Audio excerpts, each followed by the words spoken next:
आज सबसे पहले तो लोकतंत्र का चौथा स्तंभ कहे जाने वाले सभी पत्रकार बंधुओं को, हम महिलाओं की तरफ से आप सभी का हार्दिक अभिनंदन है।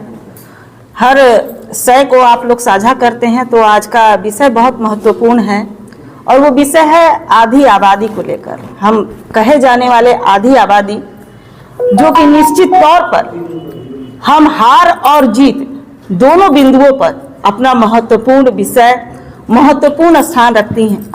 लेकिन बहुत दुख की बात है, गढ़वा विधानसभा में एक ऐसे दुस्साहसी इंसान को विधायक का पद दे दिया गया है, जो ना ही अपने पद के साथ न्याय कर पा रहा है, ना ही गढ़वा विधानसभा से, क्या मैं कहूँ, मैं तो कहूँगी अगर एक महिला का अपमान है तो ये सृष्टि का अपमान है, क्योंकि एक सृष्टि की जननी भी महिला ही है। हमें तो नहीं लगता है कि किसी माँ के गर्भ से उन्होंने जन्म भी लिया है। हमें तो इस बात का शक है कि उनको कहाँ से डाउनलोड करके धरती पे फेंका गया है कि अभी तक उन्होंने महिलाओं का सम्मान नहीं सीखा। ये बहुत दुख की बात है। मैं आप सभी के चैनलों के माध्यम से ये जाहिर करना चाहूंगी कि एक नहीं अनेकों बार उन्होंने महिलाओं के अपमान को सर चढ़ के बोलने का अपराध किया है और अभी तक उन्हें न जाने कैसी ये बीजेपी सरकार है, कैसे उनको इस पद पे उनको बरकरार अभी तक उनको रखा गया है। उनको पद से जल्द निष्कासित करना चाहिए। उनका जो पद है माननीय विधायक का, उनसे इस पद को लेने का काम करना चाहिए। मैं आवाज उठाती हूँ अपने राज्यपाल के पास, मैं आवाज उठाना चाहती हूँ कि हम लोग की महिला जो द्रौपदी मुर्मू बताइए पूरे देश को महिला के पद से गौरवान्वित कर रही हैं, और ऐसी जगह पे हम लोग आज झारखंड में विराजमान है। ये बहुत ही दुख का विषय है कि हम महिलाओं पर ऐसी तर्जनी और ऐसी उंगली दिखाकर हम लोगों से बात किया जाता है। आप सभी जानते हैं, हम सिर्फ महिला नहीं, हम हर क्षेत्र में झंडा फहराने वाले वो मर्यादित हम लोग उल्लेखनीय, जिसको कहा जाता है कि वो सब्जेक्ट है जो हर जगह पे अपने झंडे को हम लोग फहरा के आने का काम करते हैं। ऐसी जगह पे आने के बाद हमें कितना छोटा, कितना बौना साबित किया जा रहा है। क्या हम महिला हैं इस वजह से?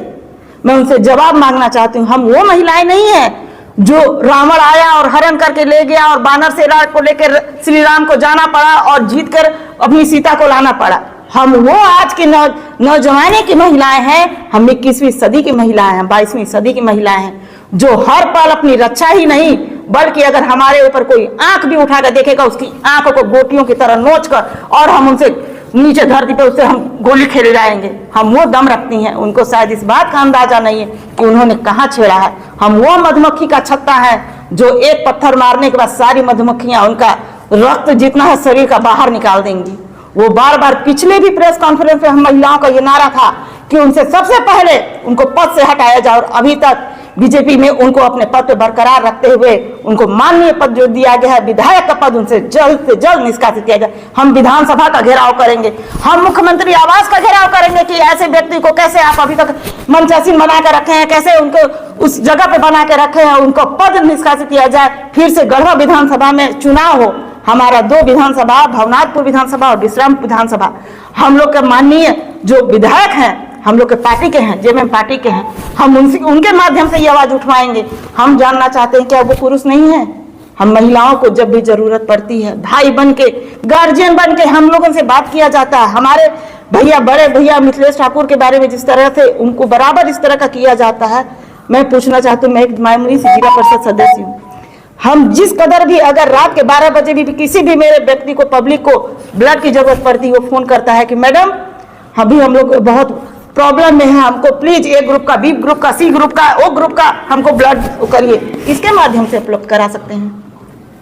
माननीय मिथिलेश ठाकुर, जिनका पद न रहते हुए भी ऐसा स्थान बना चुके हैं हम महिलाओं के दिलों में कि जिनके लिए सिर्फ हम नाम ही काफी, अगर उनके नाम से भी जाते हैं तो काम हो जाता है और वैसे जगह हमको सम्मान मिलता है, तब तो हम हैं। हम वो इतनी हम लोग छुई मुई महिलाएं नहीं, हमको वो ना समझें। हम लोगों को अपनी रक्षा करना और अपने सेल्फ डिफेंस में लड़ने के लिए अच्छी तरीके से कौशल प्राप्त हो चुका है, और उनके लिए यही काफी है कि अगर वो आपकी नहीं सुधरेंगे तो महिलाओं आदि के सैंडल, वो उस बार बता रहे थे कि नया चट्टी है, कोई दिक्कत नहीं है।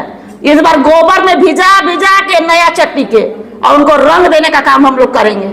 और फिर भी अगर नहीं माने तो उनके ही सामने वो गति हो जाएगी उनके पूरे परिवार की कि वो कभी नहीं भुला सकते हैं। सबसे पहले उनको जानना पड़ेगा कि वो माँ के गर्भ से जन्मे पुरुष है कि नहीं है, और अगर नहीं जानते हैं तो हम लोग से जवाब मांगे। कि हम लोग क्यों कहे जाते हैं कि सृष्टि की जननी हमें क्यों कहा जाता है। उसके बाद वो विधायक के पद पे बने रहे, बहाना मार के हॉस्पिटल में रांची और पटना दिल्ली में करते हैं ना, ऐसा मार खाएंगे महिलाओं से कि जीवन भर कहा के मेंटल हॉस्पिटल में पड़े रहेंगे, भुला जाएंगे बीमारी। बस यही सब बातें हैं हम लोग की। आप सभी से निवेदन है कि ये बातें पहुंचाएं और उनको अगर होश आ जाता है तो बढ़िया है, नहीं तो हम लोग तैयार हैं, हम लोग तैयार हैं, अपना सक्षम है हम लोग।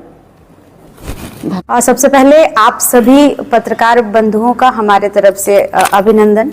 आज प्रेस कॉन्फ्रेंस का एक आयोजन किया गया है, जिसमें मुद्दा बताने की बात मैं करूं तो अभी 26 जनवरी के दिन, जिस दिन झंडोत्तोलन हो रहा था, माननीय विधायक सत्येंद्र नाथ तिवारी जी के द्वारा अनर्गल बयानबाजी, अनर्गल बातें बोलना और विशेषकर महिलाओं के प्रति बोलना, तो हम लोगों का मेन मुद्दा वही है कि हम उनके जो अनर्गल बयानबाजी है उस पे हमने प्रेस कॉन्फ्रेंस रखा है और उस पे हमारी जो महिलाएं हैं हमारे साथ, वो तमाम क्षेत्र की महिलाएं हैं।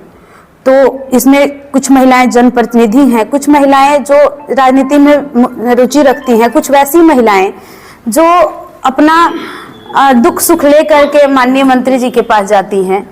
और मैं गढ़वा ही नहीं, पूरे पलामू प्रमंडल की बात कर रही हूँ। पूरे पलामू की महिलाएं जो जिनको लगता है कि माननीय मंत्री से मिलकर के उनकी समस्याओं का समाधान किया जा सके, वो मिलती हैं। इवन वो दिन हो रात हो, कभी भी वो आती हैं बेहिचक संकोच, क्योंकि उनके बिहेवियर को हम लोग अच्छे से जानते हैं। दूसरी बात कि आप एक महिला को बोलना कि वहाँ पे एक झोटन महिला लोग जो है वो बेभिचारी है और वो आती जाती रहती है और वो गलत मंसूबे से, गलत उनके चरित्र पे उंगली उठाना, तो कहीं ना कहीं हम महिलाओं का जो आरक्षण है 33%, हर एक चीज़ों में भागीदारी है, हम उससे वंचित रह जाएंगे। और उससे हम कैसे, अगर इस तरीके का बात एक विधायक बोले तो कहीं ना कहीं सोचने पे मजबूर है महिलाएं कि एक विधायक से हम लोग सुरक्षित नहीं हैं। उनके नजरिए में अगर हम गलत हैं तो हम आगे आएंगे तो कैसे आएंगे, हमारी भागीदारी फिर कैसे पूरा होगा। तो हम इस मुद्दे पे उनसे बात करना चाहते हैं और इस बात पे हम लोग कहना चाहते हैं कि उनके घर में भी माँ है, बहन है, बहुत सारी महिलाएं हैं, क्या वो अपने घर में भी इस तरीके का बात को वो रखते हैं या इस तरीके की मनोवृत्ति है उनका, या फिर बाहरी महिलाओं के प्रति है? अगर बाहरी महिलाओं के प्रति है तो यहाँ पे एक झोटन जो महिलाएं हैं उनका वो नामकरण कर दे, वो नाम बता दे कि कौन कौन महिलाएं एक झोटन है। अन्यथा अगर उनको किसी पर्सनल महिला से प्रॉब्लम है तो खुल करके सामने आए। अन्यथा हम सभी महिलाओं को दिल को आहत हुई है, ठेस पहुंचा है और हम लोग इस चीज को ऊपर तक आवाज ले उठाएंगे। इसको हम लोग महिला आयोग को लिखेंगे, इसको हम लोग पंचायती राज विभाग को लिखेंगे, इसको हम लोग विधानसभा अध्यक्ष को लिखेंगे, इसको माननीय मुख्यमंत्री जी को लिखेंगे, इसको हम लोग माननीय महामहिम द्रौपदी मुर्मू जी को लिखेंगे, तमाम लोगों को हम लोग लिखेंगे कि अगर ये बयानबाजी विशेषकर महिलाओं के प्रति, एक बार उन्होंने ऐसा ही बोला, हम महिलाओं ने खुलकर विरोध प्रदर्शन किया, उसके बाद भी वो बाज नहीं आए, तो कहीं ना कहीं इससे साफ उनकी मानसिकता झलकती है कि वो आप महिला विरोधी हैं, या तो आप विशेषकर महिलाओं को वोट के रूप में इस्तेमाल करते हैं। तो हम महिलाएं सजग हैं, जगी हुई हैं, हम आपको कभी भी गलत मंसूबे में कामयाब नहीं होने देंगे। और अगर आपका इस तरीके का बयानबाजी है तो या तो आप बदलिए या तो आप सार्वजनिक रूप से माफी मांगिए, यही हमारी मांग है। अन्यथा हम लोग इसको लेकर के आगे बढ़ेंगे और उनके लिए तो क्या ही बोले, हम लोग तो वैसा शब्द का इस्तेमाल नहीं कर सकते हैं क्योंकि हम लोग भी छोटे पद पे ही हैं लेकिन अपने जगह पे एक पद पे हैं, तो हम लोग ऐसा गलत शब्द का इस्तेमाल नहीं कर सकते। हम लोग महिला होकर के भी गलत शब्द का इस्तेमाल नहीं कर सकते हैं। एक पुरुष के हाथ में महिलाओं की इज्जत की जिम्मेवारी होती है। आप सोच सकते हैं कि एक विधायक जो समस्त विधानसभा का जिम्मेवारी उनको पूरे जनता ने सौंपी है और वो महिलाओं के प्रति इस तरीके का घटिया मानसिकता उनका दिखना, ये कहीं ना कहीं निंदनीय है, चिंतनीय है और सोचनीय है। और हम लोगों को सोचने पे विवश कर रहा है, बोलने पे विवश कर रहा है, कहीं ना कहीं सड़क से सदन तक हम लोगों को निकलने पर विवश कर रहा है उनका ये शब्द। और ये हम लोग खुलेआम उनसे ये मांग करते हैं कि या तो आप इसका जवाब दीजिए, या तो आपको अगर किसी पर्सनल से दिक्कत है तो आप उसका नाम अंकित करिए, अन्यथा आप अगर सभी महिलाओं को करना है तो सभी महिलाएं घोर प्रदर्शन करेगी, और इसके ये प्रदर्शन अगर जरूरत पड़ा तो आंदोलन का भी रूप लेगा। आप लोग के माध्यम से जो बोला गया है हमारे माननीय विधायक सुब्रमण्यम तिवारी जी, जो पूर्व में भी अशब्द भाषा का प्रयोग किए थे और फिर से उनका जो भाषा बोला गया है, आप लोग भी समझ सकते हैं कि ये जो भाषा है उसका मतलब क्या होता है। क्या बोला? बेविचारिक। बेविचारिक के मतलब क्या होती है, ये आप लोग भी पढ़े लिखे हैं, इसका सर्च करके आप लोग बता सकते हैं कि इसका मतलब क्या होती है। क्या हम पूछना चाहते हैं विधायक जी से, क्या पढ़े लिखे नहीं हैं? इस शब्द का इस्तेमाल करने से पहले एक बार सोचते हैं कि हमको ये शब्द से किसको किसको ठेस पहुँचेगी। ये झारखंड में पूरी आपकी महिला जो है इस सब पे लागू होती है, ये पर्सनल हम लोग पर लागू नहीं होती है।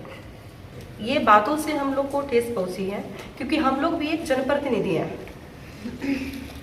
ये शब्द प्रयोग जो किए हैं, मैं उनसे पूछना चाहती हूँ, क्या उनके पास जितनी महिला जाती हैं व्यभिचारिक महिला है? ये सवाल हम इसलिए पूछ रहे हैं क्योंकि मैं जिला परिषद के अध्यक्ष भी हूँ, तो मैं भी एक जनप्रतिनिधि के नाते मेरे पास भी बहुत सारे ऐसे आते हैं जो कि हम लोग बात को अपने रखते हैं।